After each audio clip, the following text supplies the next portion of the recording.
There is a room in every great conflict that never appears on any official map. No cameras are allowed inside.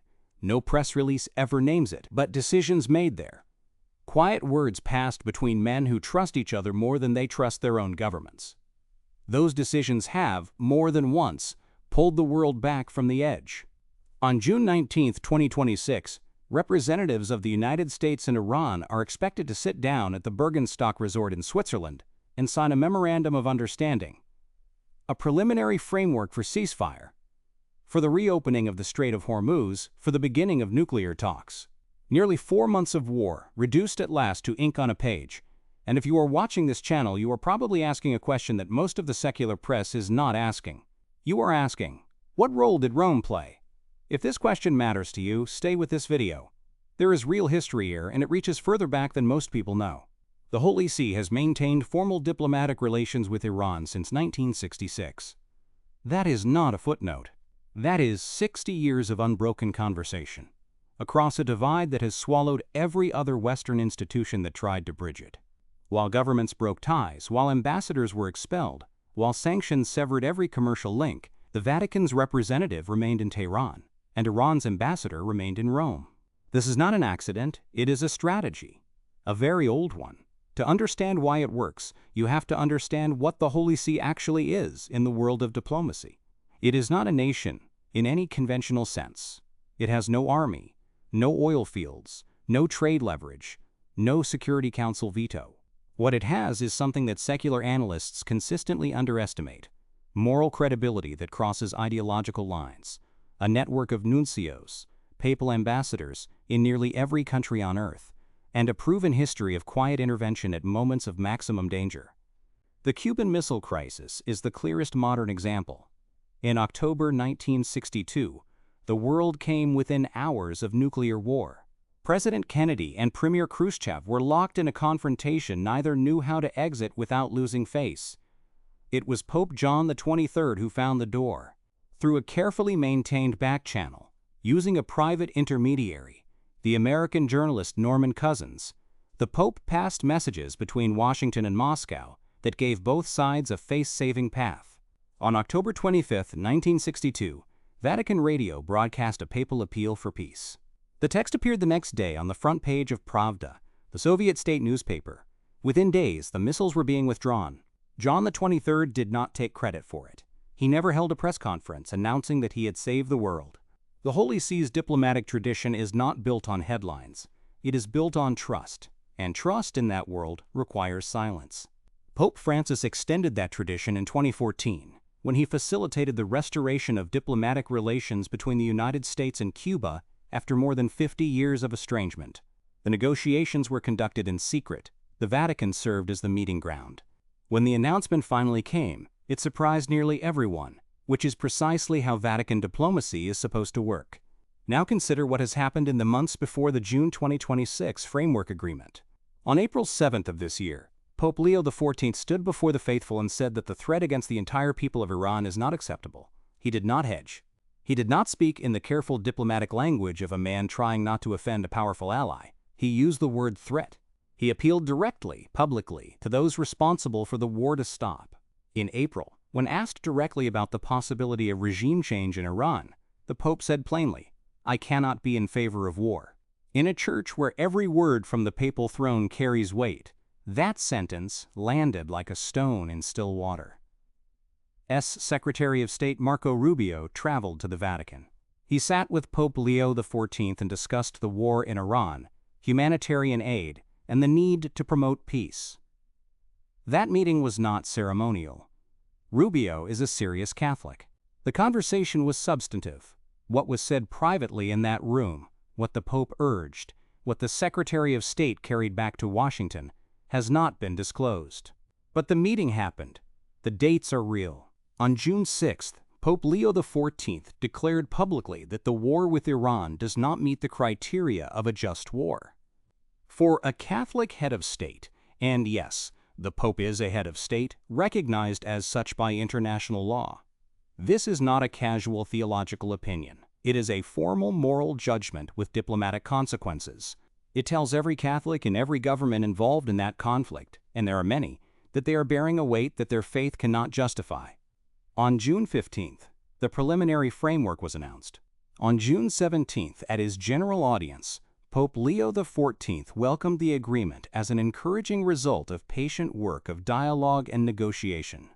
He expressed hope that it may help strengthen mutual trust, security, and stability in the Middle East, promoting paths of dialogue and cooperation among peoples. That is the language of a man who knows something about how the path was walked. Not the triumphalism of a victor, but the measured gratitude of someone who has been quietly tending a fire for months, hoping it would not go out. Now here's the part that the secular analysis misses entirely. The Vatican does not broker deals by sitting at the negotiating table. That is not its method. Its method is older and more patient. The Holy See creates the conditions in which deals become possible. It maintains the lines of communication when everyone else has cut theirs. It provides the moral grammar, the shared language of human dignity, of the sanctity of innocent life, of the sacred obligation to seek peace, that gives adversaries a framework for stepping back from the edge that does not require them to admit weakness. Iran's ambassador to the Vatican, Mohammad Hossein Mokhtari, was at St. Peter's Square on April 26, 2025, for the funeral of Pope Francis. He was there again, formally accredited, when Leo XIV was elected on May 8. On May 12, 2026, just weeks before the framework agreement, Ambassador Mokhtari received the Order of Pius, one of the Vatican's formal diplomatic honors, granted to accredited ambassadors after 2 years of distinguished service. Embassy to the Holy See noted that this is standard practice, that the decoration is given routinely. And that is true. And it is also true that in the weeks immediately surrounding the most significant diplomatic breakthrough in the Middle East in a generation, the Vatican was visibly, formally, publicly honoring its relationship with the Iranian diplomatic mission. Protocol and politics are not always separate things. The question of whether Leo XIV personally brokered this deal in some literal, transactional sense, that question is probably the wrong one. Papal diplomacy does not work that way, and has never worked that way. What the Holy See does is harder to measure and harder to dismiss. It holds open the doors that pride and power force shut. It speaks the truth, that governments cannot speak publicly without losing face. It reminds the men making decisions that there is a moral accounting that does not end when the press conference does. Robert Francis Prevost was born in Chicago. He is an Augustinian friar, a canon lawyer, a man who spent years as a missionary in Peru before rising through the ecclesiastical ranks. He took the name Leo XIV on May 8, 2025. The name Leo has weight in the history of the papacy. Leo XIII was the pope who wrote Rerum Novarum, who built the social teaching of the modern church, who insisted that the dignity of the laborer and the common good were not political slogans, but theological facts. Leo XIV, in his first year, has shown that he understands the inheritance he carries. He did not stay silent when the bombs began to fall. He did not manage the optics. He said, clearly and at cost, that this war is not just, that the threat to the Iranian people is not acceptable, that dialogue is not weakness but duty. He received the American Secretary of State. He kept the channel open to Tehran. And on June 15th, the framework was announced. There are things we will never know about the weeks that preceded that announcement. There are conversations that will not be declassified for decades. There are phone calls and letters and quiet meetings in rooms with no cameras that built the scaffolding on which the public agreement was finally constructed. But the Holy See was there. The record shows it was there. The Pope's voice was in the room, not as a negotiator with leverage, but as the oldest surviving moral authority in the Western world, insisting, week after week, that the killing had to stop. The Strait of Hormuz carries roughly 20% of the world's oil supply. For the months of this conflict, it was closed. The cost fell on the poorest countries first, as it always does. The cost fell on ordinary Iranian families, as it always does. The cost fell on people who had no vote in the decisions that started the war, and no power to end it.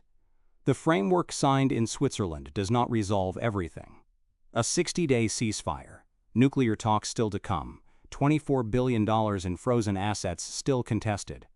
These are not small matters. The agreement is fragile. The history of this region does not reward optimism. But the killing has stopped, for now. The strait is opening. The diplomats are talking. And in Rome, a man in white welcomed the news with measured words and the quiet relief of someone who has been praying a very specific prayer for a very long time. The secular world will write its analysis. It will credit the Swiss hosts and the negotiating teams and the back-channel envoys whose names we may one day learn. And those credits may be accurate. The work of peace is always a collaboration, and the Holy See would be the first to say so. But if you have been watching this channel, you understand something about how power moves in this world that the front page of a newspaper cannot show you. You understand that the most durable force in human history is not military or economic. It is moral. It is the authority that comes from 2,000 years of standing in the gap between the powerful and the powerless, between the living and the dead, between the world as it is and the world as God intended it to be. Leo XIV did not hold a press conference claiming credit. He gave a general audience, thanked God for the agreement, and asked that the world strengthen mutual trust. That is the voice of a man who knows exactly what he carries and who carries it with humility. The back channel is not a conspiracy. It is a tradition. It is older than nations. It has survived empires that no longer exist and will outlast the ones that do. And right now, at this moment in history, it is operating at full strength. If you find this kind of history important, the real history, the hidden mechanism, the moral weight behind the headlines, please consider sharing this video with someone who needs to hear it. There are people in your life who feel the weight of what is happening in the world and do not have the framework to understand it. This is the framework. The church has been in this business for 2 millennia. It was in the room during the Cuban Missile Crisis. It was in the room when America and Cuba finally reconciled after 50 years. It was there, in some form, in the weeks before June 15, 2026. History does not always give us proof, but it gives us pattern. And the pattern is unmistakable. Rome speaks. The world eventually listens.